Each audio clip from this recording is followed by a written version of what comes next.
Hey everyone, Adam here. This is another race against the Ghost. This time it is a race to 7 in 9 ball. Real quick rules. I get the break every rack because otherwise the Ghost will take too long because he can't reach the table or something. I don't know. Doesn't matter if I make a ball, doesn't matter if I scratch, doesn't matter if anything. If the 9 ball goes in, I spot it and I can play from there. I suppose I could choose to re-break, but that hasn't happened, so don't worry about that. I can play and then I get ball in hand after the break. If I run out, I get a point. If the Ghost runs out, or if I don't run out, the Ghost gets a point. And we go from there. First 1 to 7 wins. Early 9s are allowed. This is not a call pocket game. I'm using the Teo Max Rack. It is a Brunswick 8-foot table with 4.5-inch pockets and diamond rubber. I guess that's about it. Let's get on with this thing and see what happens here. All right, here we go. Breaking head on from the far right, or my far right, far left, as we're looking at. Got a really good break here. Nothing's touching. Everything is open. Everything has a pocket. So basically need to get on the 2 so I can get on the 4. I don't know why I took the ball this far back. I should have put it much closer. I can't tell you why, but I hit it okay. I got a little bit on the wrong side. I have to draw over to the left rail now and play the 4 on the side, because the 4 does not go past the 5 and 6. Again, the 4 is the pink, the 5 is the purple. Oh, actually, I could draw all the way back. That's actually, I got a really good stroke on that one. But yeah, this is the Aramith black set. So the 4 is pink, the 5 is purple. 9 ball has a black stripe. You'll notice I just stood up on the shot because I had to take my extension off because the wall's in the way. That may or may not come into play later. Here I should have looked at the pocket line for the 5. I wanted to get past it on the other side of it instead of getting on the short side of it this way. It's not a huge deal. It's just a little bit easier to get from the 5 to the 6. This way I have to go to the top rail and back out. I just put straight top on that. Here I want to make sure I'm not straight in the 8. I want to be above the 8 ball pocket line. Now when I say pocket line, I mean if you draw a line from the 8 ball directly to the back of the pocket, that is the line of the 8 ball straight in. You typically want to be on one side or the other of that. I wanted to be a little bit further because I wanted to play this and hit the right side rail before the side pocket. Instead I hit it after, but I'm still straight in here. Probably should get in the habit of moving that rack out of the way. And I'm up 1-0. I do fast forward all this stuff between racks, but I do keep them intact so you know that this is one race and one continuous video. Got a little bit of follow on that break. Don't usually leave the cue ball way down there. But again, a good break here. The issue is going to be the 7 to the 8 to the 9. I don't really, the 8 in the side is probably a no-go because there's no real way to get perfectly on there. It'd have to be basically where this white, I have these little white donut things that actually don't look like they're lined up correctly, but they're for the Mighty X drill. If you don't know what that is, Google or YouTube the Mighty X drill. It's a good one. So here I'm just playing a stop shot on the 1 to play the 2 in the lower right. Those of you who think the 2-9 combo is a good idea, do not think that. It is not a good idea. It is not a easy shot. It's not a good idea at all. But basically play the stop on the 1, stop on the 2, and now I'm just going to hit the rail a little bit with some lower right and come in for the 5. I want to come below the 5 pocket line, so I want to be in the upper side of the table here, which I did not get.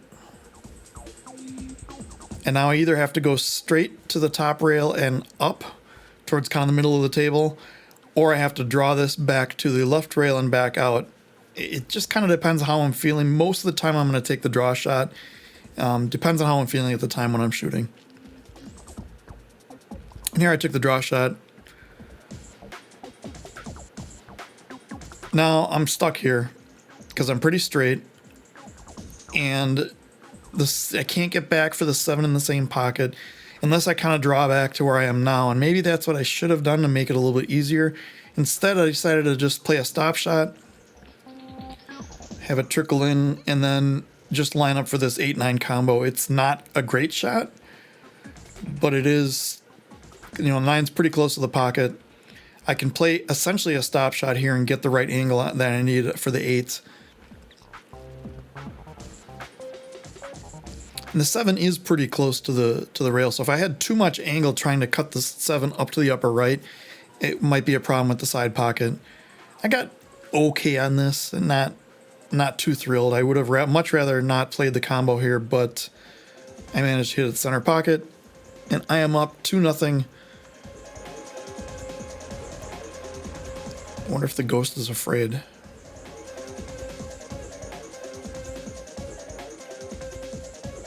Made the corner ball and the 1 ball there.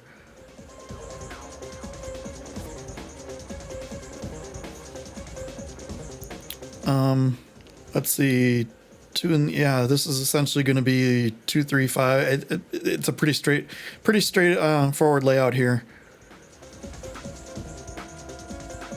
The only thing that I looked at here was, instead of coming around for the 5 either in the upper right or the upper left, I decided just to play it a little bit over and take the 5 in the side. I guess it's okay. I'm nothing really wrong with it because I could just kind of float over for the 6 then. Ideally, I'd want the 6 to be on we're looking at the video, on the left side of the pocket line, so that I can come back for the 7. And if I'm on the right angle, I can do that. Yep, that's exactly what I did. So if you see here, let me, I don't have a way to annotate this, but if you look at the line between the 6 and the bottom right corner pocket, and actually almost to the upper left pocket as well, that's the pocket line. So if you draw an imaginary line there, I wanted to be on what we're looking at, the left side of it, so that the cue ball naturally floats to the right, so it naturally gets over on the 7. Now I don't want to make these too much instructional, because I'm not an instructor by any means. Just to kind of explain what I'm doing. And then basically the same thing. Hit the 7, come off the rail. I want an angle on the 8s. So I want the cue ball kind of where it is now, or a little bit closer to the middle of the table. And that'll be perfect. And I've been working on these shots. A lot of times I will... There's a couple different ways to play these shots. You'll see throughout this video that I do it a couple different ways. This time I decided to draw straight back with a little bit of right, and I hit the rail too soon, and the spin wasn't allowed to kind of take and just float down the table. Instead, it kind of came back towards the middle. So I have kind of a tough shot here. What I like to do on these shots, I like to play, not necessarily play position on them, but I like to wrap these around the corner. So I'm going to play this with low left. I'm going to wrap 2 rails out of the corner like that. I came a little bit high in the pocket, but that way there's no chance of scratching, no chance of losing the cue ball. So I am shutting out the ghost 3-0. Again, this is a race to 7.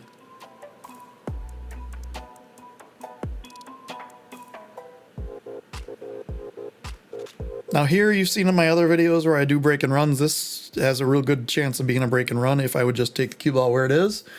But I want to do justice to the ghost game, so I am going to take ball in hand here and just kind of move it over so I get a better angle.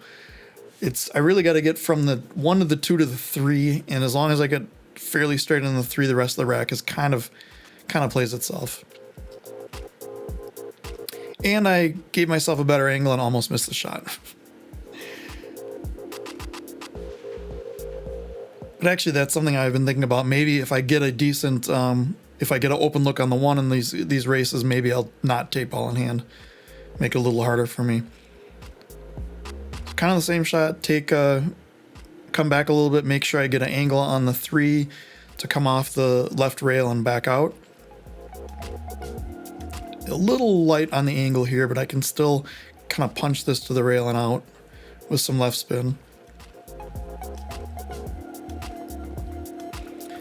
And the 6 does go past the 8 in the upper right, so I'm just going to draw this. I'm going to do what I tried to do in the 8 ball in the last rack and draw this up the rail here. So I'm playing this with draw and left spin. It's a little bit further from the, or right spin, sorry. It's a little bit further from the rail, so it's easier to do, and I kind of see how the draw took more, and then I got to the rail, and then the spin was able to open up. I actually got a little bit too straight on this. I am going to play a little bit of lower, and mostly just straight left here, and come around 2 rails back to the 7. In rotation games, these 2 rails out of the corner shots are huge. And there's a couple ways to play this. I could basically take a stop shot, draw the cue ball back a little bit, and play the 8 on a tougher cut. Or I can do what I did here. This is really tough because you have to make sure you miss the side pocket. If you do this shot, you want to go above the side pocket, so my side of it, which I barely did, and I got 2 rails out. I actually got a little bit too much, or a little bit flat on this one, not enough angle, because I'd really want just a high ball, maybe a touch of right here to just come up the rail, come up the left or the right side rail, bump it and get a good line on the 8 instead, or the 9. Instead, I underhit it and I kind of got goofy on it. I didn't want to get that extreme angle that I got the last game, which I ended up getting this game anyway. So now I'm going to do the same thing where I'm going to wrap it around the, with lower left, wrap it around the pocket and back out towards the middle of the table so that I have no chance of scratching here. That one I hit much better. And I am taking the Ghost to school. What do you think they serve at school lunches at Ghost School? Blueberries?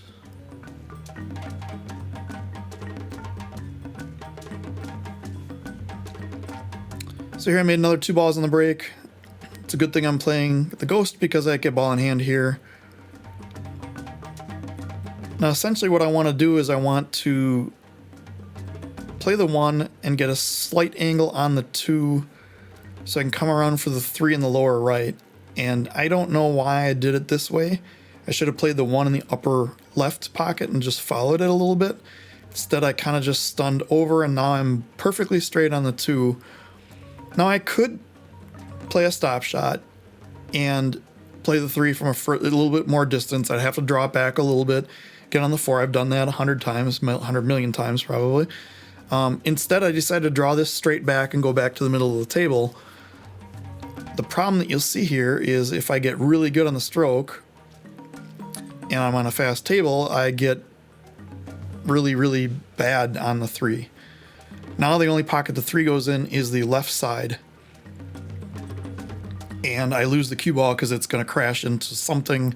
It could scratch. It could not leave me a shot. I just have to kind of hit this and hope.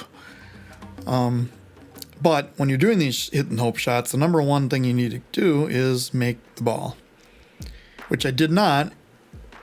Now I did have a shot on the 4, but it doesn't matter anymore. The Ghost is now on the comeback trail. It is 4-1.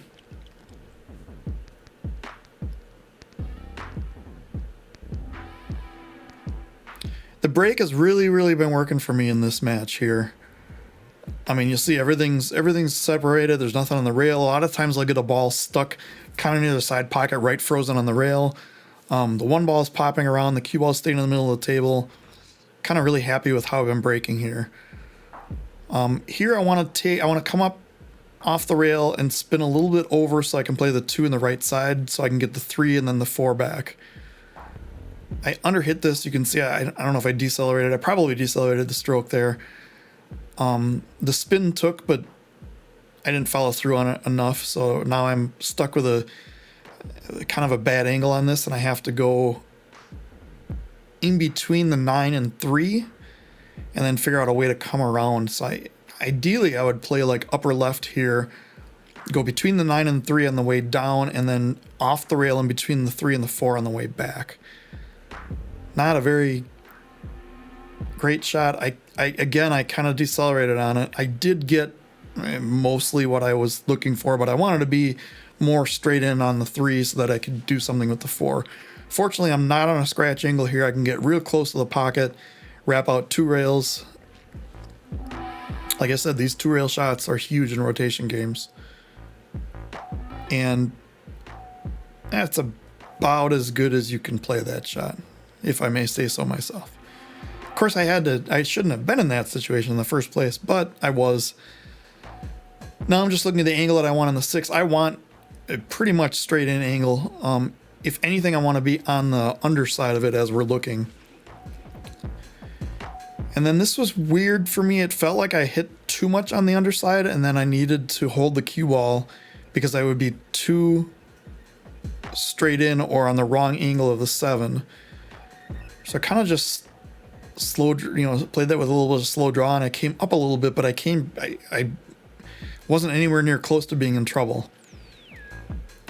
Here you can play this either the 2 rail around the corner, which I'm doing here, or just straight top and play it out in the middle of the table. I seem to underhit that a lot. This shot, there's a number of ways you can do it. If you do it the way that I'm doing it here, I try to hit the 2nd rail below the side pocket on the left side. Just like this. Sometimes you get a more of an extreme cut, but you're off. I'm off the rail now. I don't have to worry about bridging right up against the rail on the cue, the money ball here. So I'm far enough out. I don't have to use a short cue. I just have to take the extension off my cue, which I may not even have to do on this. And I'm back on the winning track. I'm up 5-1.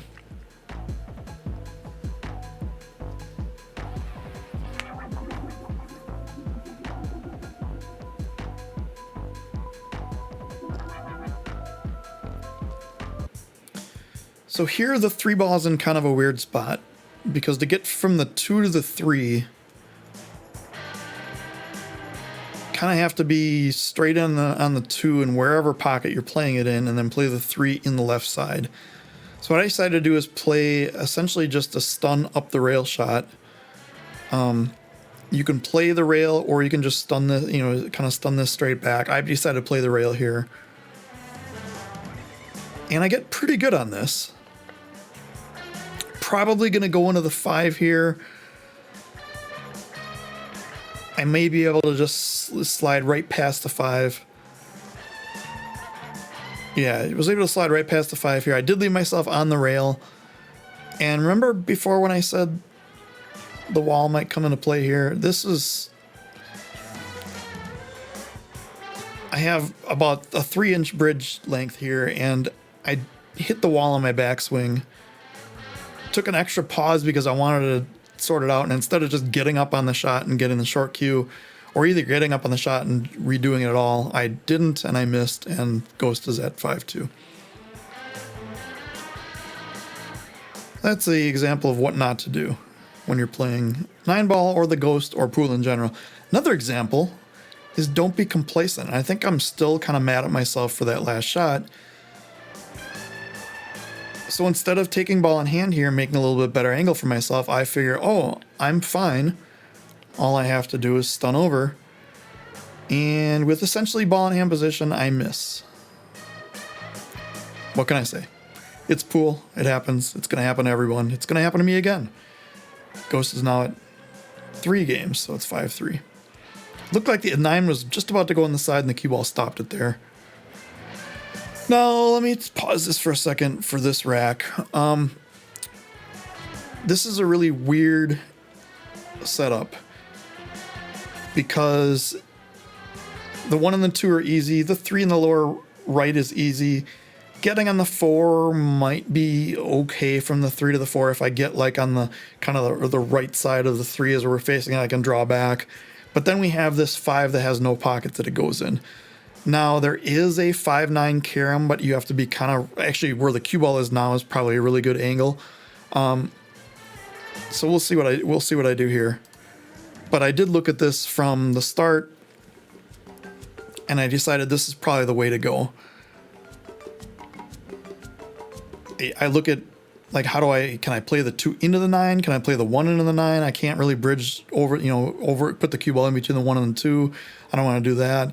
Now here, I wanted to float a 1 ball length forward. And instead I went half a ball length forward, and I don't have just an easy, like, draw shot where I can just draw it back a little bit. So I play it, wrap around the corner again with some spin. I happen to get really good on the 3, which you'll see in a second as I get out of the way. And the plan is this: the tangent line from the 3, if I draw it, is going right into the 9, right into the side. At this point, I'm worried about making the 9 more than I am making the 3, because if I make the 3, I'm not going to have a shot in the 4, which is a good thing, because the 9 bobbled but went in, the 3 bobbled, did not go in. And I am on the hill at 6-3. I thought that was a kind of interesting rack. Those come up quite a bit in 9-ball.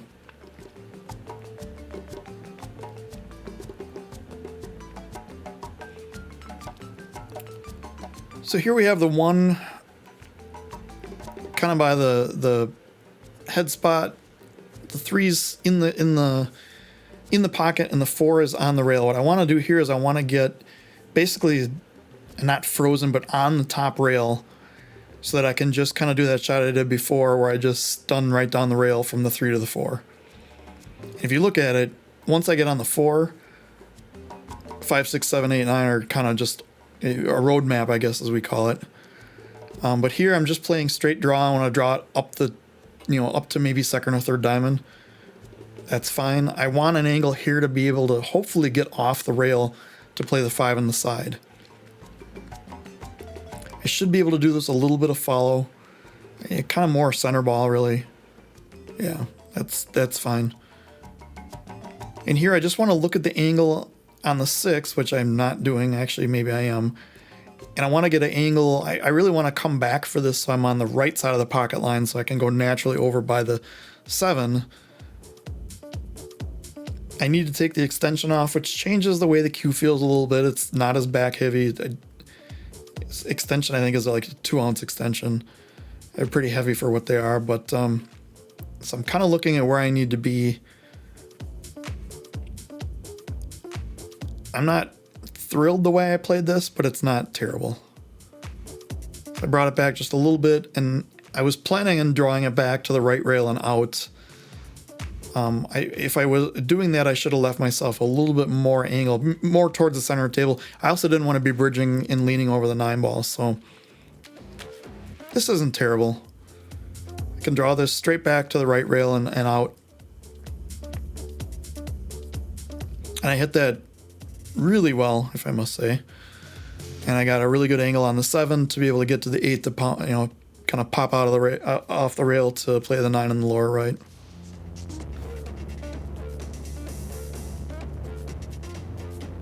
And here from the 7 to the 8, it's easy to leave yourself straight in because that's kind of what your natural tendency is.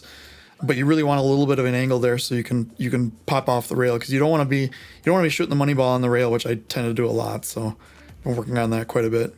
And there I got plenty far out. Don't have to worry about bridging. Don't have to worry about the wall. Don't have to worry about any of that. Still bridging off the rail, but it's nice and comfortable. And there we have it. If you watched my 8-ball video, you might have seen that I kind of struggle a little bit in that. I'm posting these both the same day, but this was filmed pretty much right after the 8-ball video, and I think I played another couple of racks of 8-ball because I was still just kind of irritated at some of the racks that I played, and then I got more irritated, so I figured let's go to 9-ball. And this was right after that. So there it is, 7-3. I need to come up with a, looks like I need to come up with a better system against the Ghost. Maybe I will, if I can get it, maybe make a rule if I can get a look at the 1 to not take ball in hand and instead to play, just like a regular run. But until next time, maybe I keep saying 10-ball. I've been practicing 10-ball against the Ghost, and I haven't really won a rack yet. So I don't know how good that's going to go. Maybe you guys want to see me get slaughtered 5-0 or 7-0 against the Ghost. We'll see. Until next time, have a good one.